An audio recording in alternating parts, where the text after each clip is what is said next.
Ele deixou de lado quem tratava o Evangelho como opção. Ele não excluiu. Se vocês quiserem vir nessa caminhada, vocês são bem-vindos. Mas eu não vou tratar mais como prioridade quem nos trata como opção. Eu acho muito interessante esse texto porque ele condiz com as palavras de Jesus. Jesus vai falar em Mateus 16, 24: quem quiser vir após mim, quem quiser me acompanhar, negue-se a si mesmo, tome a sua cruz e me siga. O Evangelho não é obrigação sobre a vida de ninguém. O Evangelho não é uma imposição sobre ninguém. O Evangelho é para quem quer. Quem quiser este Evangelho, acompanhe, disse Jesus. Quem quiser este Evangelho que transforma a vida, negue-se. Quem quiser este Evangelho que muda a história de um homem, tome a sua cruz e me siga. Palavras do nosso Senhor Jesus Cristo. Não dá para tratar como prioridade quem trata o Evangelho como opção. Não dá para tratar como prioridade quem trata o reino de Deus como opção. Que é o que Paulo faz aqui. Paulo está 3 meses na sinagoga, diariamente, semanalmente pregando. Os seus ouvintes estão com o coração endurecido. Ele então pega um grupo de quem quer, um grupo de interessados, e vai ensinar na escola de Tirano. Agora, olha que interessante o versículo 10. Isso continuou por quantos anos Paulo ensinou na escola de Tirano? Quantos anos? Olha que interessante. Paulo não aguenta ficar 3 meses com quem não quer, mas fica 2 anos com aqueles que querem. Antes de eu ir para a terceira e última cena, eu preciso te perguntar nessa noite: com qual grupo você se identifica nessa noite? Antes da gente partir para a terceira cena, com qual dos 2 grupos você se identifica nessa noite? Você faz parte do grupo da sinagoga, parecido com o da sinagoga, em que as pessoas têm que insistir com você para aquilo que deveria ser prioridade na sua vida? Ou você faz parte desse grupo da escola de Tirano, do grupo de interessados, de pessoas que querem ouvir mais sobre esse Jesus, de pessoas que querem ter uma vida transformada por esse Jesus? Com qual grupo você se identifica nessa noite? Com um grupo que sabe o que deve ser e não tem sido? Ou um grupo que quer aprender muito mais do que já sabe? Com um grupo que está com o coração endurecido? Ou com um grupo que está com o coração igual manteiga derretida? Com qual grupo você se identifica nessa noite? O Evangelho, o reino de Deus para você, é prioridade ou opção? A terceira cena que eu queria falar com vocês, e a última cena dessa noite, é a alienação espiritual que o apóstolo Paulo se depara nessa noite, nessa cena em Éfeso. Quando nós olhamos para essa terceira cena, nós nos deparamos com um contraste muito grande. Nós temos de um lado Paulo sendo tremendamente usado por Deus e um grupo que queria poder espiritual.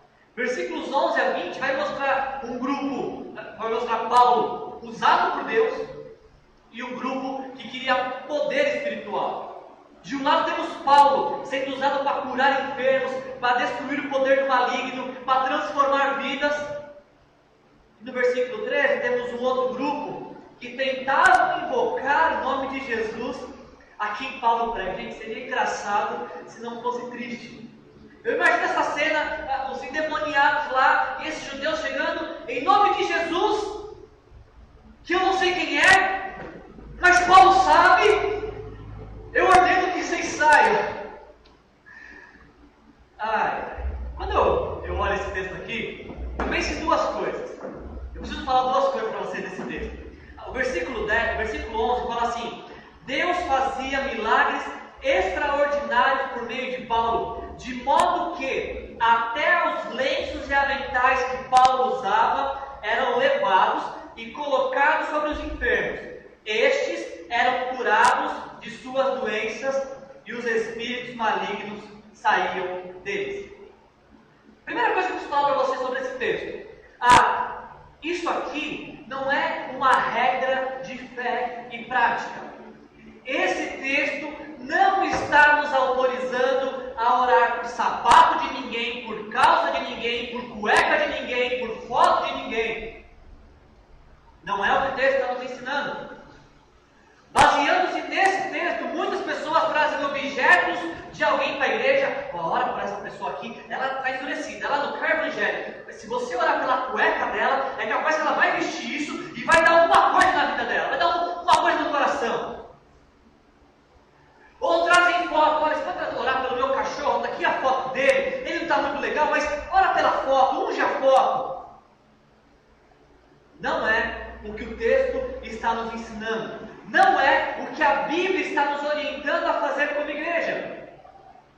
O que a Bíblia está falando é de uma maneira como Deus usou Paulo. E que necessariamente não precisa se repetir. A orientação que temos é orar por vidas, orar por pessoas e não por objetos. A primeira coisa que esse texto ensina é isso. Não devemos orar por objetos, por peças de roupa, ou pegar roupas de pregadores. Vou pegar a camisa do pastor Wilson depois que ele envenenava e vou jogar sobre alguém e essa pessoa vai ser curada. Esquece. O máximo que ela vai estar é molhada e cheirosa porque eu sou cheiroso. O máximo. Não é o que o texto está ensinando. Essa é a primeira coisa que eu preciso falar para você. E a segunda coisa que eu preciso falar para você, baseado nesse texto, é que esse grupo de judeus, no versículo 13 e versículo 14, eles estão exercendo uma fé, mas uma fé que não é deles.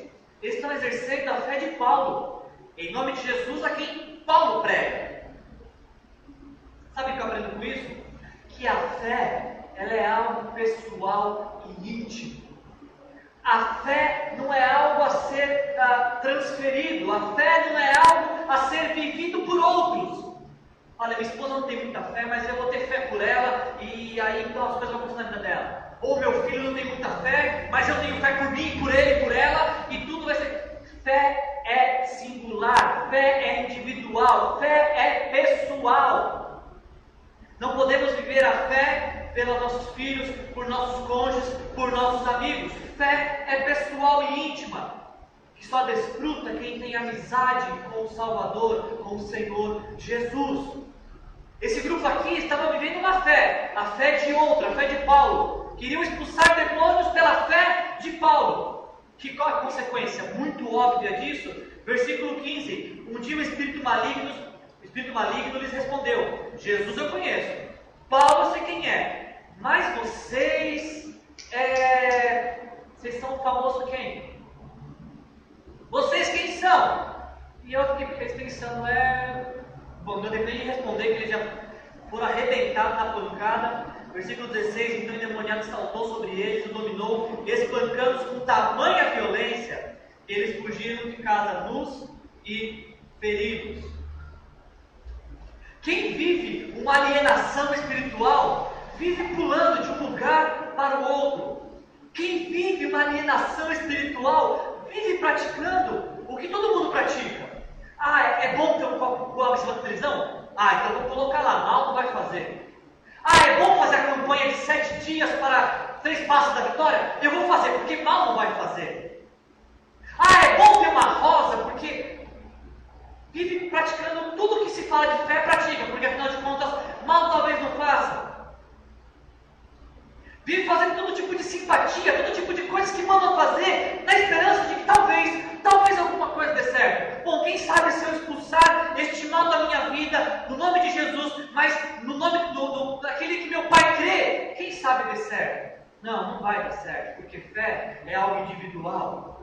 Esse grupo aqui de judeus, eles queriam o benefício do poder, mas não queriam se relacionar com o Todo-Poderoso. Esse grupo, eles queriam desfrutar do que o poder faz, mas não queriam ter um compromisso com o Salvador Jesus Cristo. Os tempos passam e os problemas não mudam. Percebam que ainda hoje existem muitos que querem usufruir do poder que há no nome de Jesus, mas não querem se envolver e se relacionar com Jesus. Certa vez, quando eu estava pastoreando em Curitiba, um homem chegou à igreja e conversou com um dos nossos pastores, e ele falou assim: olha, eu tenho acompanhando tal programa de televisão, e o pastor mandou colocar o copo com água lá, e aí eu orei, coloquei, bebi. Você acredita que eu melhorei da vista? E o dos nossos pastores falou assim: sério? Que bom, né? Que bom que Deus tocou sua vida. Mas e agora? Como é que é isso sua caminhada com Jesus? E essa pessoa respondeu: Jesus? Eu não quero saber de Jesus, não.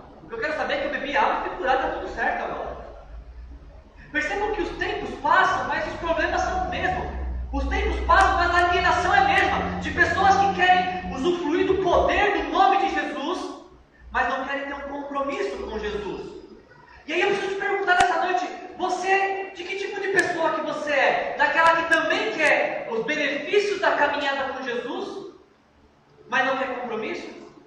Que tipo de pessoa que você é nessa noite? Aquela que quer milagres, mas não quer ter a vida conduzida pelo Espírito Santo? Que tipo de pessoa é você nessa noite?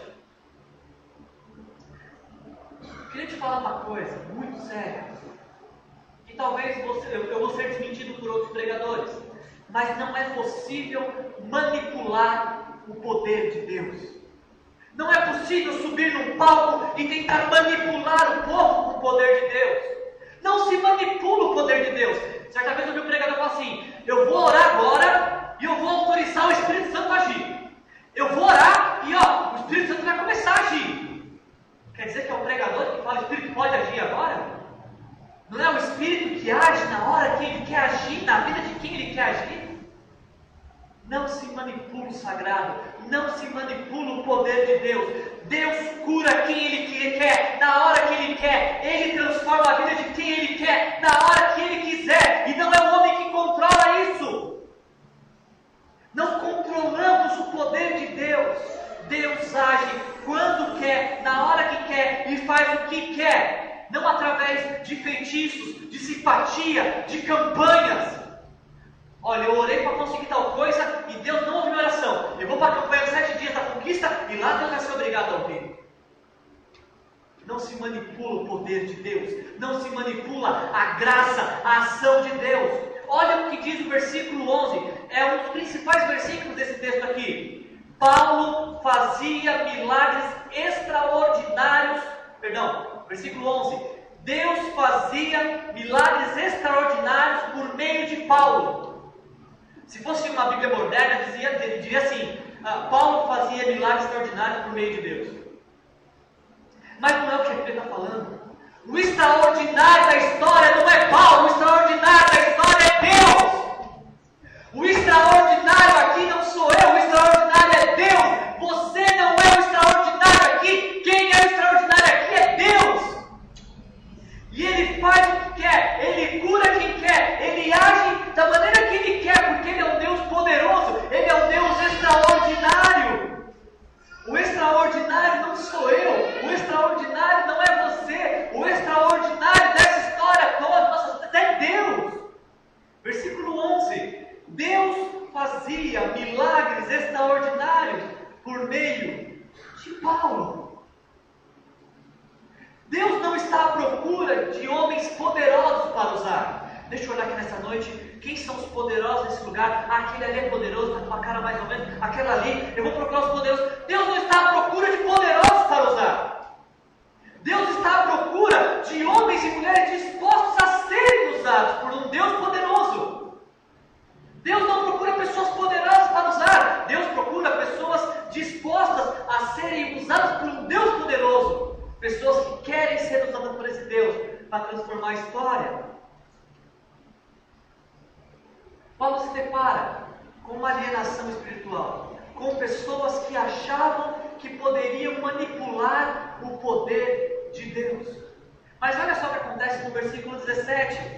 Quando isso se tornou conhecido, ou seja, quando este grupo de judeus foi tentar expulsar os demônios e tomaram uma pancada, foram arrebentados na porrada, olha o que aconteceu. Quando isso aconteceu, no versículo 17, todos os judeus e gregos que viviam em Éfeso, todos eles